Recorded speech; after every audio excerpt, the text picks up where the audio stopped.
Dear viewers, wherever you are, hello and welcome to this new episode of your program, Out of the Box.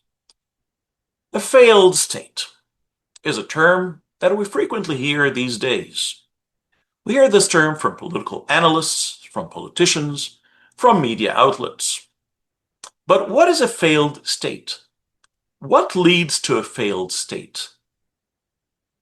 And what are the factors that affect a failed state? Is it the political system? Or is it the socioeconomic system? Or is it something else? And if we have a failed state, what is the remedy? Is there a way out? To shed more light on this, I'm really delighted to be accompanied by a very special guest today. He is a thinker, a political activist, a former member of political parties, and a former member of Amnesty International and of Human Rights Watch. I'm really delighted to be accompanied by Mohammed Fateh.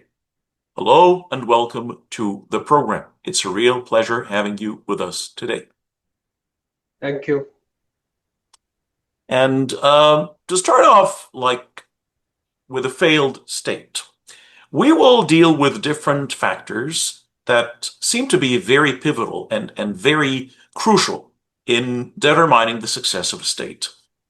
The economic, the socioeconomic factors, and the political systems as well.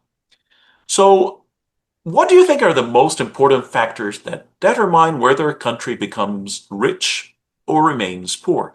Because the economic status of the inhabitants or of the citizens, and citizens actually must be a highlighted word because we'll get later to the definition of a citizen and what the rights and responsibilities of a citizen. But what factors would determine whether a state would be a flourishing state economically or would remain poor and stagnant in the economic situation? This issue has been a big issue for thinkers hundreds of years ago, and they come up with some different ideas or different theses. Montesquieu, the great French philosopher, came up with the geographical issue. So in his mind, in his analysis, we are better than the people in Africa because of the weather, because of the geography. These guys, they live in hot weather that get them to be lazy and not productive, and that's why they are way behind us. We are way advanced, and they are not. So this doesn't explain, it failed. This thesis failed when you explain how come this Germany, East Germany and West Germany, North Korea and South Korea, okay? Regardless, in the States, there is a line between two parts of the same people. So they have the same geography. So, but West Germany was way advanced with, GDP per capita like 10 times what their peers in Eastern Germany has. Or the Democratic Republic of Germany, actually. Yeah. which is extremely ironic, actually, the name. Yeah, the Democratic It's Republic. farce, yeah. It's Yes, funny. exactly. Yeah. Anyway, so in South Korea, North Korea, same thing. They have geography, the same geography, and also the same culture, which another philosopher, Max Weber, was saying it's because of the culture. White people are advanced because of our Protestant culture, okay, and ethics, while other people doesn't have. So when you compare that with what's happening, it doesn't answer the question because, Japan, they are Buddhist. They don't have any clue about what's Protestant or Catholicism or They're Christianity in mostly general. like Shinto or Buddhist and Yeah. more mainly non-religious, really. So, yeah. Yeah, I mean, they are not related to the to Protestant ethics, but they have their own ethics, and they advance it way even more than Mhm. lots of European countries. There is another country, another thesis about the ignorance of the rulers that doesn't know and have bad advisors, and I think that's this is very well recognized in the Arab world and the Muslim world that oh, the ruler is good, but the people around him, the advisors are not very good, and Would you say that this is sort of the medieval world argument, that this is the medieval rhetoric that yeah,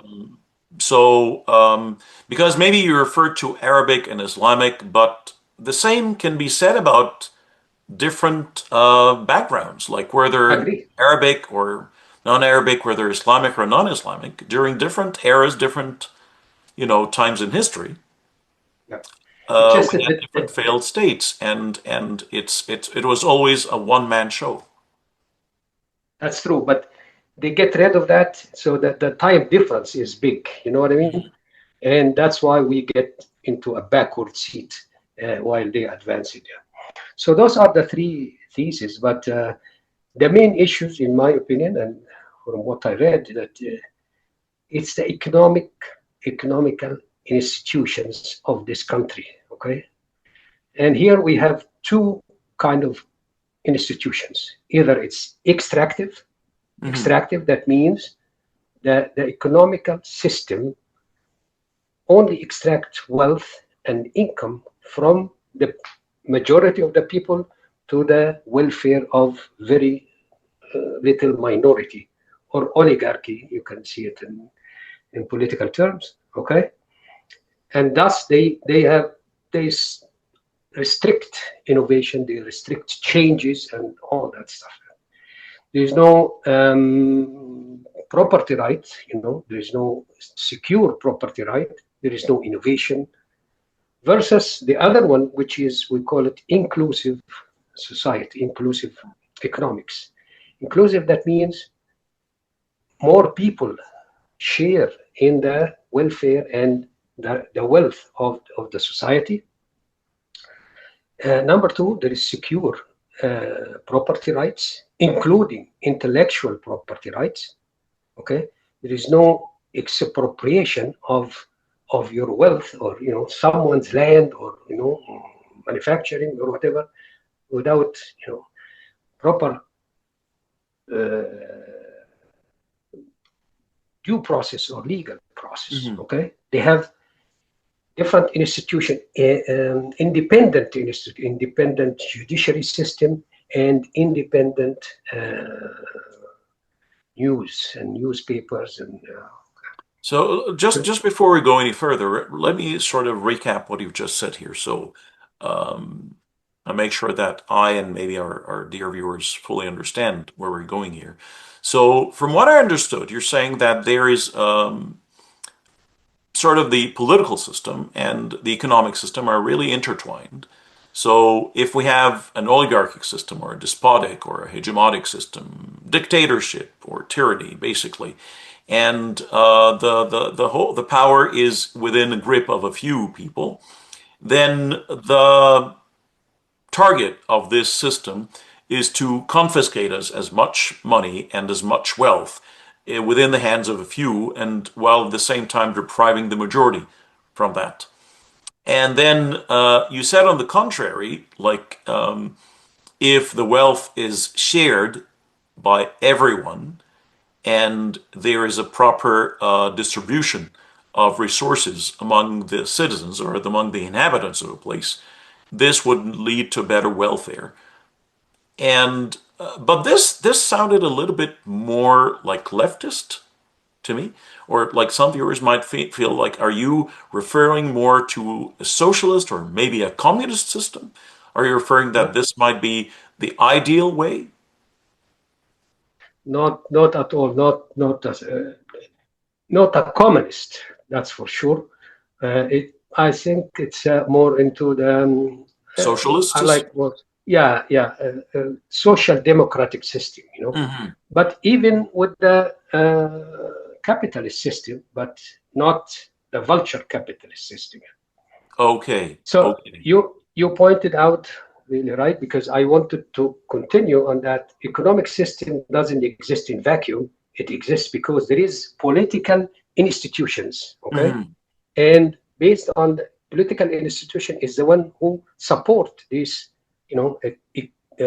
political institution support the economical institution. And So separation of if you have, powers. You said yeah, separation of like judicial, executive, and yeah, legislative powers. They're divided, and there are checks and balances between all three powers. exactly. So if you have a political system that's dictatorship, okay, and concentrated on the few, you will have concentration of wealth, okay, poverty on most of the people, okay. Uh,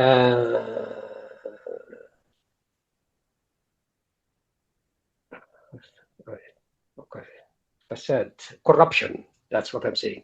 Corruption and nepotism and all that stuff that comes as a byproduct of that system, and also with their representation as extractive institutions.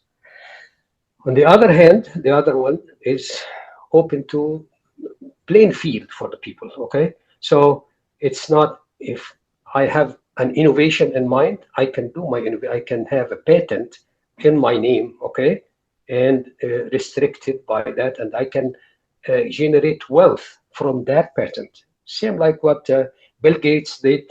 Okay, and all these innovative guys in the technology sector did. So they actually have their own patent and built on that.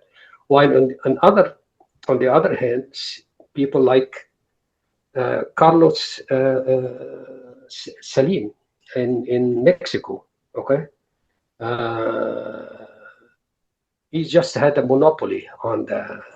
He's as has much wealth as Bill Gates, but different way of getting wealth. So the wealth of Bill Gates get through the innovation and getting new innovations to the people and new employment and actually a revolution in the software industry. While the other one just a monopoly because there is a monopoly, a party monopoly since Mexico's independence. Same thing if you talk about Egypt, okay? You have, same thing and happens in depending on the system that you have on this country.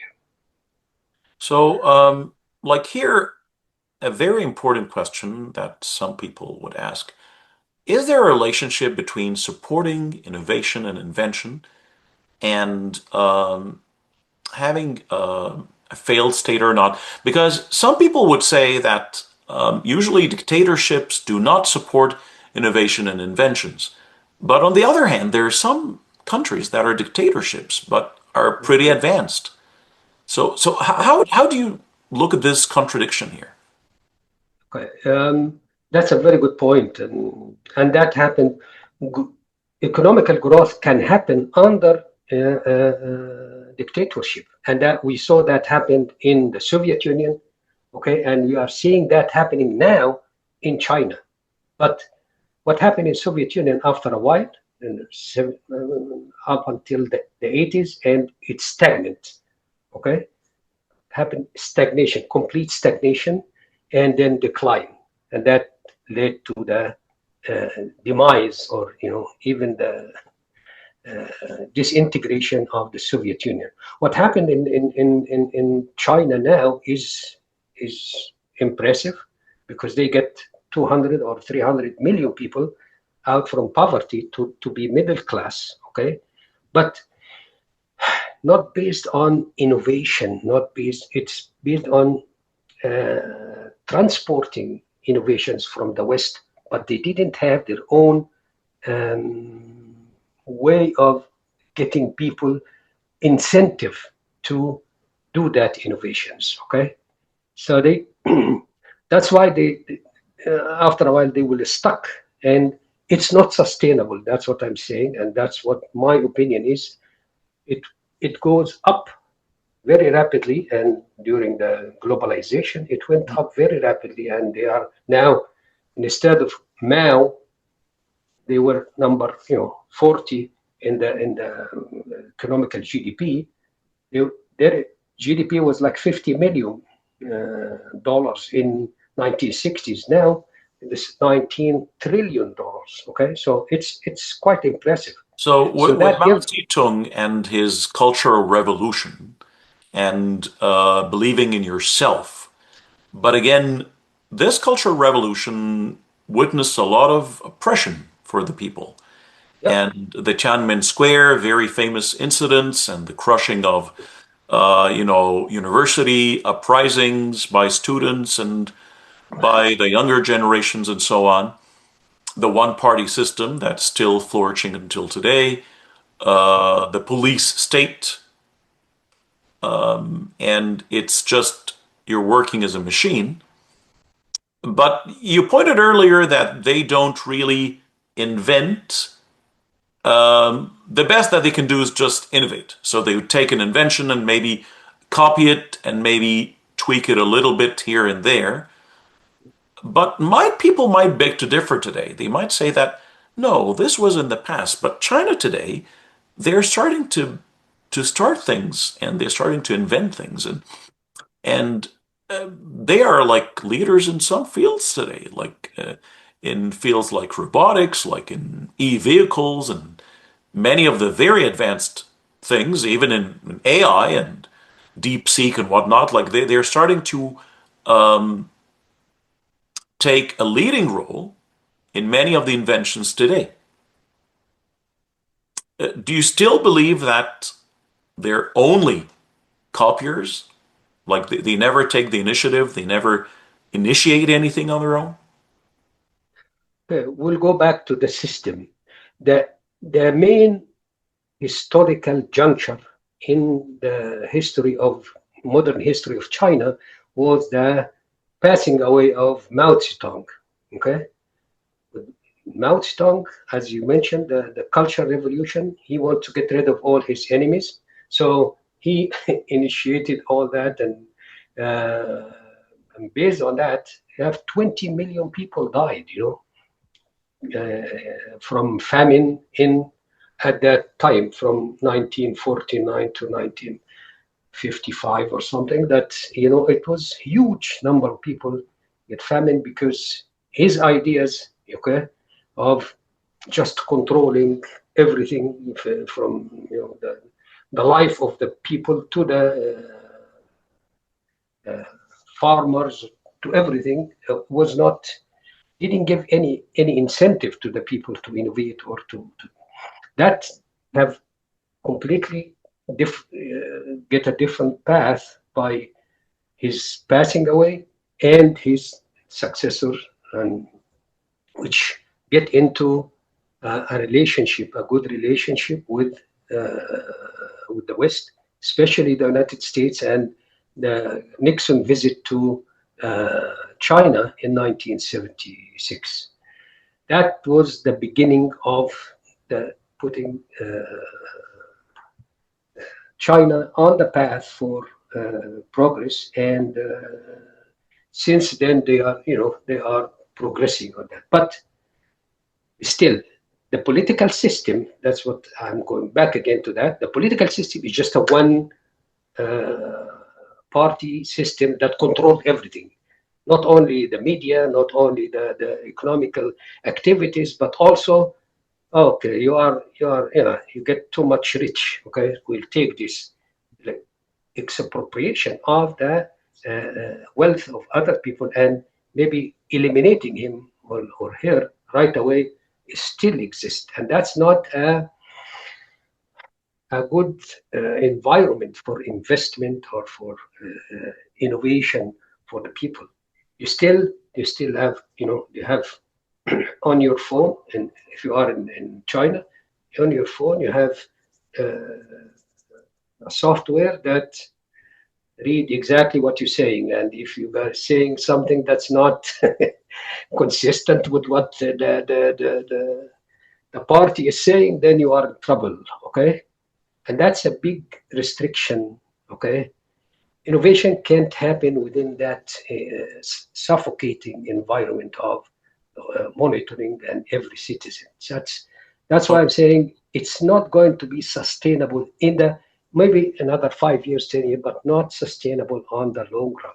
So in the beginning, you talked about the example of the Soviet Union. So the Soviet Union started with people like, based on the ideas of Karl Marx and his book, The Capital, and the Communist Manifesto, Karl Marx and Engels. And then you had people like Vladimir Lenin and then Trotsky, and they have different points of views and conflicts. But anyways, it was the Soviets, the Bolsheviks, the Union of the Workers and the Farmers, and all of these big slogans, the hammer and the sickle, etc., etc., and creating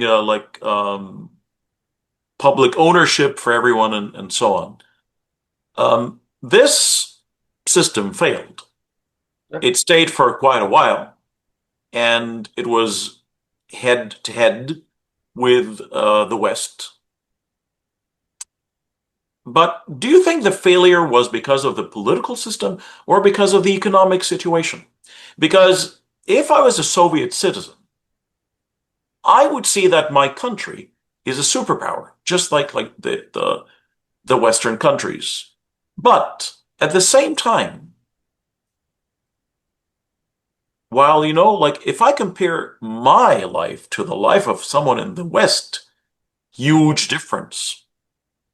Yeah. So, do you think the biggest difference that the citizens looked at was the economic or the political system? So, do you think if the Soviets were living well off, if they were living a good economic life, do you still it would have? Do you think still? Do you still believe that it would have failed or not? Like if they live a very good economic life, had millions die of malnourishment and malnutrition, and in China at the beginning of the Cultural Revolution and whatnot, and there's a very long history of famines in China since the time of the Forbidden City of the emperors and passing through the time of Mao Zedong and so on. But lately, like you've said, many people were able to improve their status and climb the socioeconomic ladder, and were able to move from the lower economic class to the lower middle class or maybe the middle class, and are aspiring to reach the higher middle class economically. Don't you think that this can sustain the system, keep the system? Like, how many percent of people really care about democracy per se? If I'm living a good life, who cares if it's a one party or two parties? Who really cares? I don't care. I don't care. Like, as long as I have, like, I look at my pocket, as long as I have more money, as long as I'm living in a good house, like driving a good car, um, who cares? No, but you don't get that. Okay, that's a good dream, but you don't get that with one party. Okay, if you go, I went to the Soviet Union in 1978, and you go to any manufacturing facility, and there's only one car, the CEO car. Okay, and that guy is part of the Communist Party. Okay, so but all the other And it's workers, they a Lada or a Moscovich or something. Yes, definitely. okay, that's what I'm saying. The auto industry, okay, it didn't develop too because of the system. The political system create an economical system that's not innovative, okay? So they still stuck in the heavy industry, the iron and steel and all that stuff, but didn't even innovate something for their own people. The big problem that gets the Soviet Union down is that the expenditure on the Ministry of Defense, on their defense system, which was taking about 1/3 of the. They want to be powerful, okay, but power is not how many Kalashnikov or how many missiles you have. It's how the people, exactly as you said, how if I live comfortably in my my country, then I'm okay with that. Okay, but that one system does not create that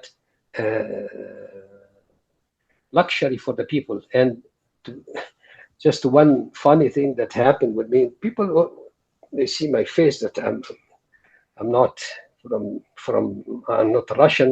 So they were asking me about the genes. Okay, they even want to have the genes. The pants. It's different. So although you have a powerful state, okay, but the people themselves were not powerful, and you can see that in even in Egypt when they send their experts there. Okay, if you remember, there was an incident that they arrested some of the that were working in manufacturing. They're just getting gold because they don't have gold. They want Mhm. to get, so they got so many gold in Cairo airport. They Yeah, arrested. there's the famous incident of the expulsion of the Soviet experts from Egypt. They were This is expelled. Yeah, yeah, they're expelled, and and there are stories where people would exchange, boxes of caviar, of like mm, really, exquisite Russian caviar for maybe a box of chewing gum, mm, something like yeah, this. Things that they can afford. I can rent an apartment for a whole month for a pair of jeans, maybe something yeah, like that. Yeah, like these were like things that were dreams for people living in the former Soviet Union. But the absolutely. Chinese example again, going back, Chinese example is a little bit different here. Mm, So the Soviet Union, yeah, they wanted to accumulate power until today. Even Soviet Union or like Russia, actually, which is the legal or like the child of the Soviet Union. They still have more nuclear warheads than the United yeah, States, for example. But China concentrated on mass production, and cheap labor again. And they're sort of aspiring to be a top economic power in the world. They are sort of they have a much lower profile than the Soviet Union when it comes to politics. yeah, So they would do it in a much more subtle manner. They don't want to enter any kind of conflict with the West like the Soviet Union did. At the same time, they're growing. Their political status is improving, and many of their citizens actually live in the West as well. And they acquire knowledge from the West and they come back to China and so on. But again, like you're saying that um, with a dictatorship, you cannot have economic welfare. Well, how about the Gulf states, for example? Do you well, see them as democratic countries? let me go back to China. Okay, Yeah, sure. what's happening now? I was in a trip to Vietnam and Cambodia a year ago, and you cannot believe the manufacturing is switching from China to Vietnam and Cambodia. The reason why, okay, the West or the United States mainly, they went to China for cheap labor, okay, but after a while, these cheap labor get, you know, more settled and they get more wages, and as I said, they get into the lower middle class, so the wages are up, okay. So all the West now are, trying to find another source with the same quality. And if you look at you are in Canada, so look at lots of products now of Vietnam. Okay, not so And the Bangladesh reason, as well. Bangladesh yeah, is and a big Bangladesh, name yes, today. Yeah. yeah, okay, and Thailand. So uh, that when you reach that level, okay, with the wages, the high wages like that, then the corporations here in the states will find that our profits are not as it should be, okay, and that's Mm. why they change it.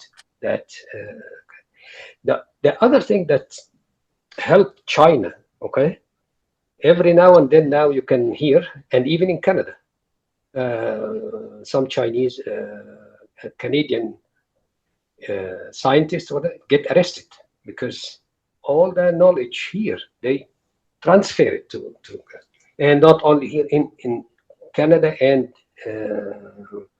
in in the States they have lots of people there, okay, and lots of them, some of them, they want to give back to their society, or they, I don't know, they are sleeping cells, whatever, but that's how most of the innovations here in North America are transferred through espionage, political, sorry, industrial espionage. Yeah. Mm. So that's why I'm saying it's when the people are afraid, when you are afraid to say something, so you will be afraid to innovate something that can disrupt the whole. So that's my point. I think they get a very impressive. I can't say anything.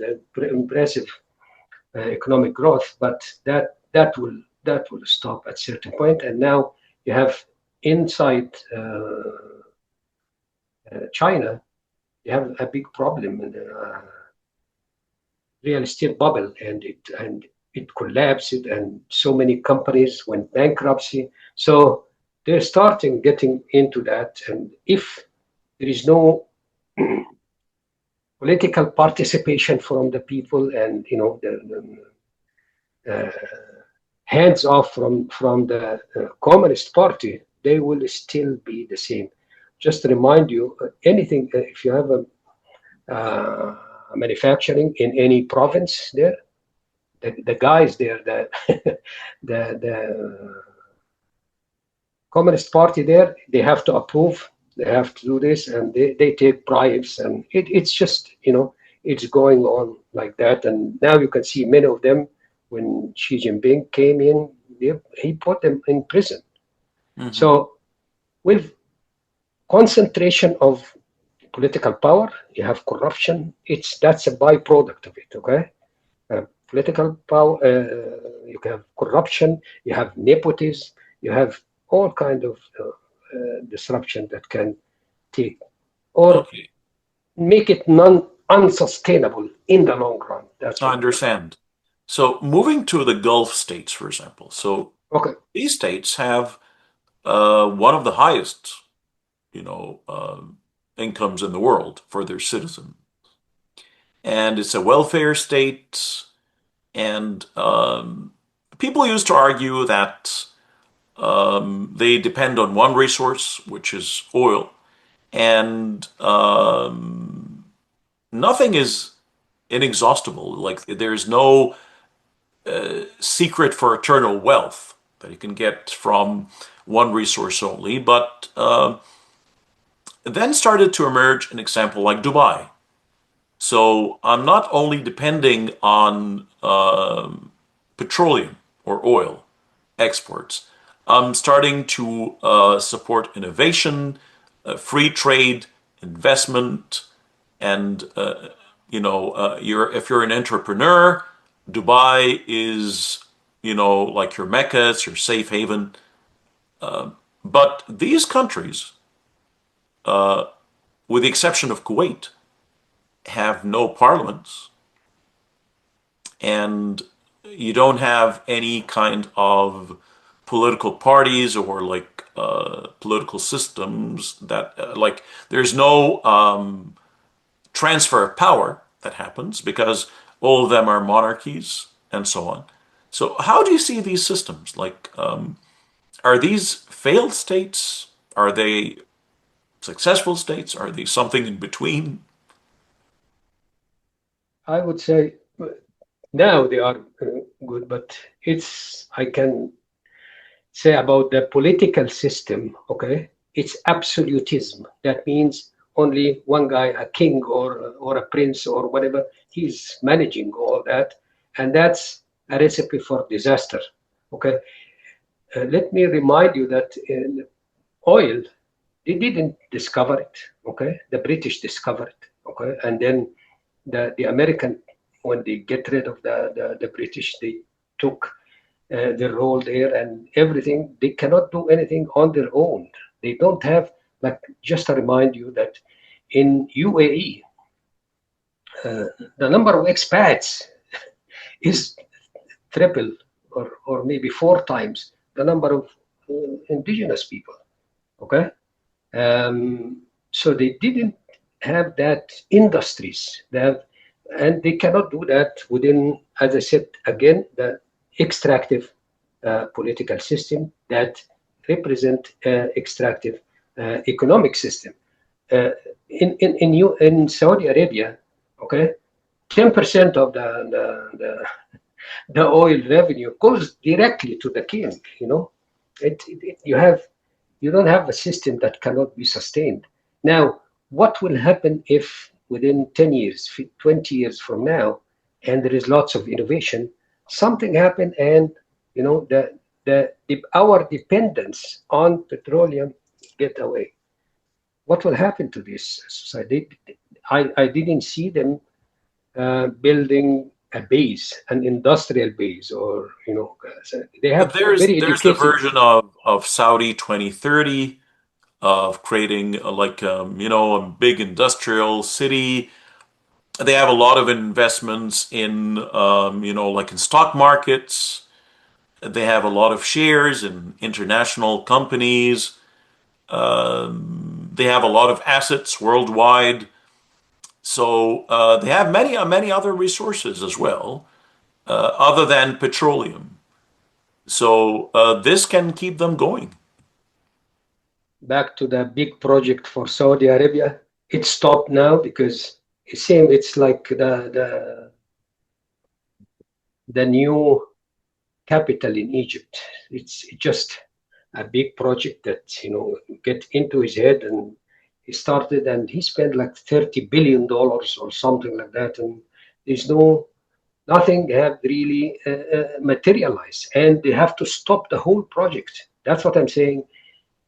When there is a ruler, absolute ruler, and don't share the ideas, and there was no debate about the viability of this project or that project. Okay, it end up at a failure. If you remember, Mr. Gaddafi, the big project for water project, the Great River, The and Green it end River, he up called it the Green River. He and called it it the end Green up River. with nothing. It end Yes. up with nothing. He spent billions and billions of dollars, and nothing materialized, and there was no water It was running so much because obsessed with the green color, the green book, the green river. Like, yeah, like it was so much obsessed with the green. Absolutely. yeah. So Absolutely. that's what I'm saying. Without input from the people, okay, and from the constituent, and that comes to the higher uh, executives, nothing will happen because everyone can dream something at night, and he Mhm. wanted to apply it the second day. And okay, that's not viable with the political system as is. Okay, they will end up stagnation, and you never know if innovation happens. If they can be out of business at home, and all these expats will go to their homes because they don't have a job, or there's no jobs for them. And let me remind you, these these people like in Qatar, okay, building for the FIFA World Cup. Mhm. There was lots of abuse, and at that time I was in Amnesty International, and we had petitions, and we have uh, uh, uh, lots of demonstrations against the abuse. It's like serfdom. They treat them like slaves in 55 degrees, Celsius. They have to work 12, 15 hours and stuff like that. So that's not a sustainable system that can, innovate, or get their countries out of the oil after the oil era ended. And you never know. innovations are very, very hard And this and was very this big. was like shown and depicted in the Goat Life movie. The Goat Life movie that Yeah, was, yeah, exactly. Yeah, that's very depressing, but it's real. extreme exploitation of workers coming Exactly. from poor countries, Yeah, and zero respect for human rights, for yeah, basic rights at all. yeah. And it's modern slavery. It's a form of modern slavery. Yeah. And Now, remind you, in Saudi Arabia, okay, we had another petition here for our government. Okay, remember there was a revolt in the main area, the hub of the oil production, which are mainly Shia. Okay, and they used the armored vehicle that Canada sent it to them. So we had a petition to the Canadian government to stop selling them that because there was videos that they are using those to machine gun thousands of people in I don't think that's a sustainable regime or that's a sustainable system that can go for. now, in 2024, at the end of 2024, something new emerged, and there's been a lot of talk about a new world order that is being shaped right now. And there is schism. There is sort of a crack that is happening uh, within the ranks of sort of the democratic or liberal or advanced or first world countries, whatever you want to call them. And there's something that people have started to witness within the ranks of sort of usually the right wing parties in different advanced countries in the world. Uh, there are a lot of signs of dictatorship as well and submission. Whether this right wing party is the majority or sometimes the opposition party. But in both cases, you have a leader, and all the others like are just pen pushers. They just like they would ratify anything that the leader would say blindly, no matter how absurd that might be. Yeah, Is this a sign of a failed state? Although this state is still officially a democratic state, still officially an advanced country, still officially an innovative country, still supports enterprise, have freedom of speech. It's a welfare state. Is the failure of the democratic component, or not fully the democratic component, but sort of the dignity of the members of a political party, is that a sign of a failed state? I would I would say that what we are witnessing now is a new world order, and I totally agree with what Mr. Carney said in Davos. And now we are seeing. Before that, let's go after the Soviet Union disintegrated. We had books about end of history, Fukuyama, and that's it. Everything will be democratic. We are now democracy win and all that stuff, but that's really not what happened. Um, what we are seeing now is really disturbing because we are seeing the United States is going along with old ideas about colonialism, getting in and destroying all the rule of law that have governed the world uh, organizations for decades now after World War II. Now we are seeing the collapse of that, and he's getting on his way, and getting to occupy another country and going to destroying Cuba and now in Iran. So I think it is changing, and but the good thing about being in the States, there's still resistance because there is still independent institutions. We have today, just today, we have this guy, the anti-terrorist, the king of anti-terrorist uh, organization there in the States. He resigned and he said, no, I don't want to participate in that. And before that, there is many people, they submit their resignation or are totally against what's happening now, mainly because he destroying the biggest allies, the allied organization, which is the NATO. Now you can see yesterday all the EU they said no, we don't have anything to do with the Iranian war. That's your war. We were not consulted in that, and so you take the brunt of it, and we are not going to go to the Hormuz Strait to do anything.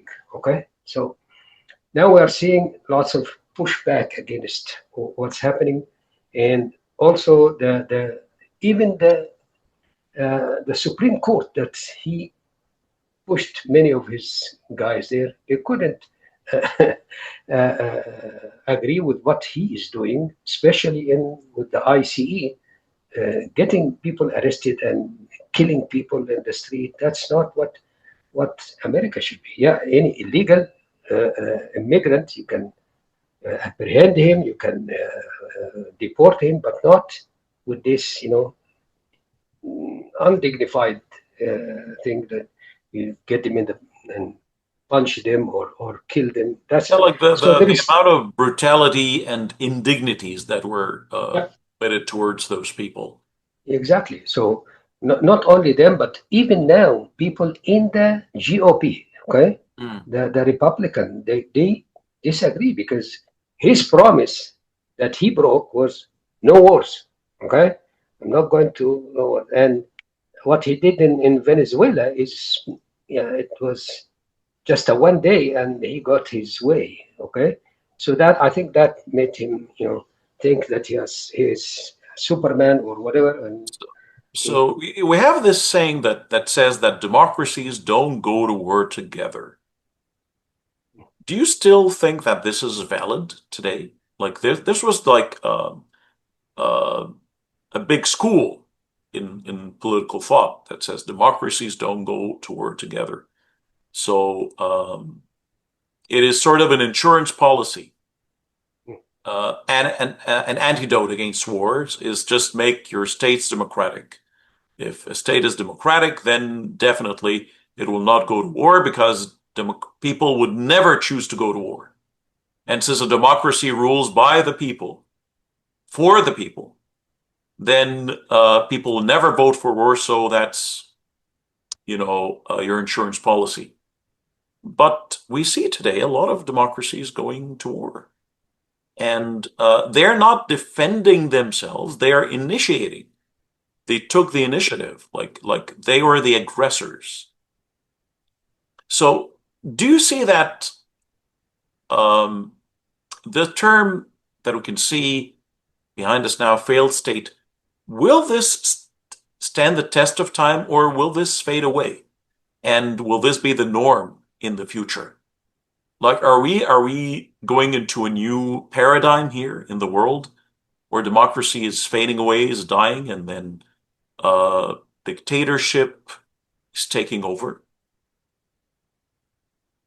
uh, World War II was a big turning point in our history, in human history, and I think people learned it. And the main issue was getting into an ally of democratic countries was to defend themselves, and that's why since 1945 was not a war. The main enemy at that time was the Soviet Union. Okay, and that was the big war, but it didn't materialize in a war between Europe and America and the Soviet Union. Okay, they avoided that.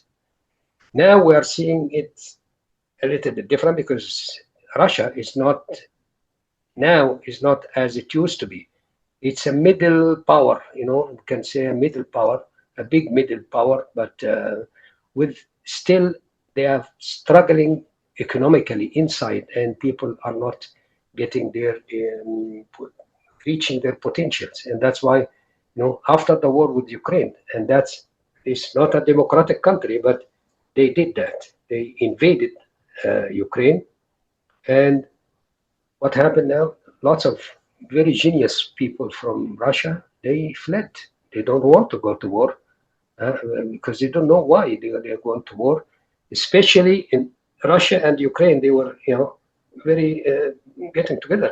They were marrying each other. There was no issue. They have the same culture, the same religion. Okay. Historically, Ukraine or Kiev actually is the mother of Russia. Mhm. Like, yeah, like it Yeah. started like we have lower, middle, and upper Russia, and it all started from Kiev. It's like it started Yeah. from Ukraine. So they're more or less the same people. Yeah. Exactly. And so, but the democratic countries that they never get into invasion except for when there is right wing, like what happened in Iraq, if you remember. Hmm. Okay, but it, but even at that time, he has to get Mr. Bush has to get allies. Okay, they told people, okay, this is this and that, and There was he the big tried. He coalition, yeah, coalition, Yeah, yeah. yeah, he lied. The Minister of Defense lied to the people at the UN. They said, okay, there is weapons of mass destruction, and it ended up there's nothing. Saddam Hussein didn't have any. But uh, at least there was some coalition, some. Uh, uh, Some kind of consensus, at least among the exactly. Yeah, NATO members, at least, yeah. exactly. Now you don't have. He just get away, he did what he did, and he expecting the EU to follow him. No, if you don't consult me, why should I support you? So that's exactly what they said yesterday, and he heard lots of insults to the EU leaders. Yeah, because the argument basically is that we are the NATO. Yep, Like we are the core of the NATO. We are the heart of the exactly. NATO. Yep, And we always defend you guys, but whenever we ask for your help, you never come to our rescue. yeah, And but we spend the biggest amount of money on NATO. We have the defense, like we like you're totally dependent on us. Like so you are just a burden on us, really. But that's changing now. Okay, he pushed them to get to be 5% the expenditure on defense. They are exceeding that, and now they are making their own, weapons and their own. And there are a Uh, lot of bilateral, actually, rather than multilateral agreements yeah, happening now yeah, between, like, for example, Canada, the Nordic countries, like the Commonwealth, Canada, Australia, New Zealand, yeah. uh, Canada, EU, and so on and so forth. There have been like rather than like everybody, but they're like countries with the same interest would bond together, would unite together in some shape or form. Actually, there might Canada, Australia, and New Zealand. They might be part of the EU, and I would not be surprised because we share the same interests, we share the same culture, the same political system. So, as I said, it is the whole dynamics. The world order is really changing to that direction, and that's why the Europeans are doing whatever they can to be able to defend themselves without relying, as you said, exactly what you said, without relying on someone, across the Atlantic. So, So just at the end here, so we understand that a failed state is a state that does not provide for its citizens economically, that doesn't provide for their welfare. It's a state that does not respect the opinions and the rights and the demands of its citizens. So it does not. There's no open path towards democracy or towards expression. Like there's no freedom of belief or freedom of expression, freedom of assembly, freedom of association, all these things are not there, Yeah, and there is no support for innovation, for entrepreneurs, and so on. So these are basically the factors that lead to a failed state. that's true. Yeah. Now, last but never least, what is the antidote? So we have a failed state today, and then there was, let's say, an uprising, a revolution, because we've witnessed that before Hmm. in different countries. There would be an uprising against a dictatorship to be replaced eventually by a By worse another. dictatorship. Exactly. So what is the antidote? Because some people think that once the uprising happens, once we've toppled the regime, that's it. Yeah. But it did not stand the test of time. So what is the way out, or is there a way out?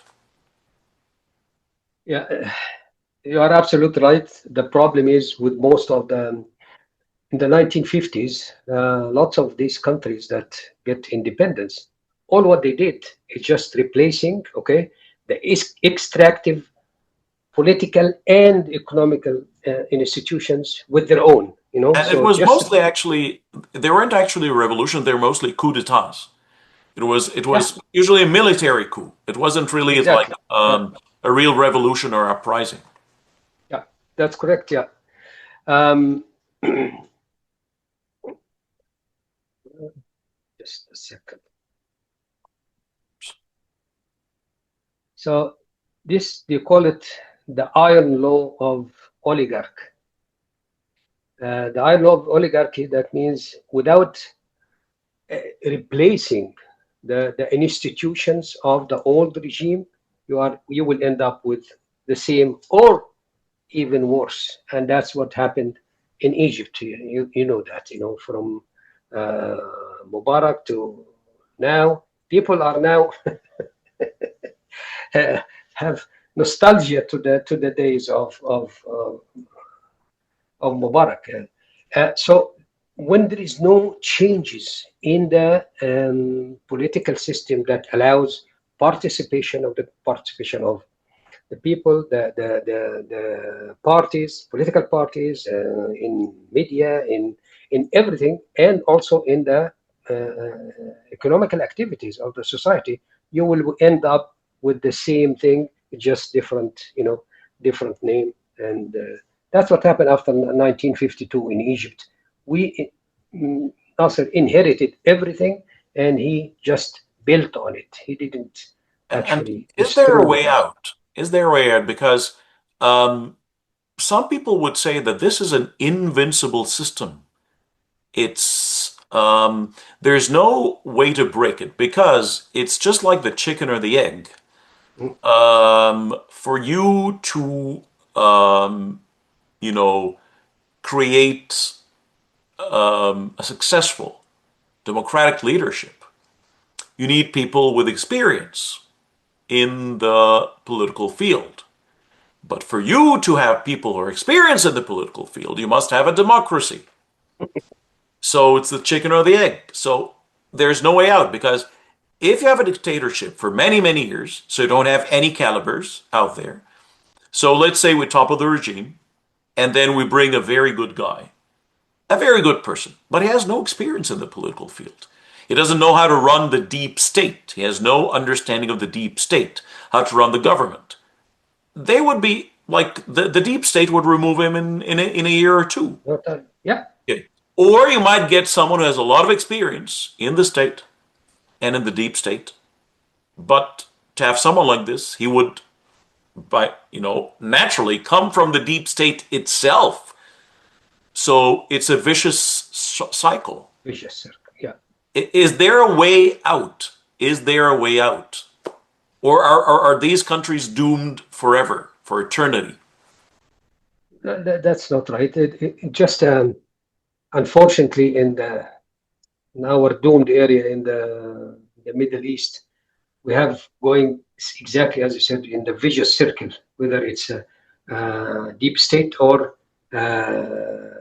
religious extremists and so on, and it will go again and again. And that's what happened in Iraq. That's what happened in Iran. That's what happened everywhere. So you replace the old dictator because the most important thing that the only thing that the dictator succeed in is killing the alternative, killing any democratic alternative uh, to his regime, and that's why exactly what you said. You're looking for someone to do the business, and people were looking for Baradei or for someone with that caliber to take the country up. But they have no experience in the deep state. And Rugly, yeah, exactly. So that's why it will go a little bit up and down and in that vicious circle. But I still have trust in the people that, and that's what exactly what happened in Brazil. Brazil until from 50s and 60s till the beginning of the 70s were all very harsh, very inhumane dictatorship. But the workers' movement and they get and then change it since 1980s to uh, uh, not full democracy, but semi-democracy, and now it's full democracy because now you can have So, elected president. so you see, So like we also have the example first of the French Revolution. So the French Revolution, they toppled the monarchy to yeah, bring an emperor. So there was mm. a major setback. Yeah, But like you're saying, there is a subtle war of attrition that is done by the people. So eventually, sooner or later, democracy will prevail. yeah, But it takes a long I time. Just like a war of attrition. yeah, You just, like you're sort of draining your opponent on the long run until the masses would evolve and have the know-how. But it's a long fight. It's a yes, long road to freedom. It's not a short yeah, one. It's never a short yeah, one. yeah. I agree. Absolutely. And at the end of this episode, I really have to deeply thank you for everything. And I think it has been a very, very useful discussion. And I hope our dear viewers enjoyed that. Thank you very much for being with us and really looking forward to having you again on the program. Thank you so much. That was really it's my pleasure to be with you and put my opinion, and I really enjoyed that conversation. Thank you so much. Pleasure is all mine. Thank you very much again. And dear viewers, if we were to recap here, freedom is the dream of all humans. And actually, freedom is humanity. This is what differentiates humans between all the others, creatures here on Earth. And no freedom, no dignity, no honor, no pride, no innovation, and in other words, no humanity, really. But since the dawn of time, like maybe Mohandas Mahatma Gandhi said, the world has enough for everyone's need, but not for everyone's greed. And the major problem is always that you have someone who wants to have more than his fair share. So we very frequently talk about an economic problem in the world. But in reality, there was never an economic problem in the world. There is just maldistribution of wealth, improper distribution of wealth. At any point in history, if you had proper distribution of wealth, you would have no poverty at all. And here I'm not talking about the communist system where you have to completely cancel all private property. No. But you should just put some restrictions, some humane um, measurements, some put some kind of scale there for richness, and again to sustain people's dignity and pride, and also to protect people's rights to express themselves. And to have a failed state or successful state, like it says, it takes two to tango always. So it's not enough for the leaders to want that. It's something very important that starts from people. And like they say, charity starts home. So democracy starts at home, really at home, from your infancy. Democracy between the parents and the children. Democracy between the spouses. Then democracy in school, democracy at the workplace. And democracy, like there's no easy way for democracy. Democracy is always snatched. Like no one would ever come and give you democracy on a golden tray, golden plate. It would never, ever happen. Never happen, never will. Because dictatorship is the dream of every leader. Really. Why would they want to share anything with anyone? So people have always to be vigilant, really vigilant, for any minor signs of dictatorship or of confiscation. Dear viewers, until we meet again, I hope you have a very pleasant time. Thank you very much for watching. Have a good time.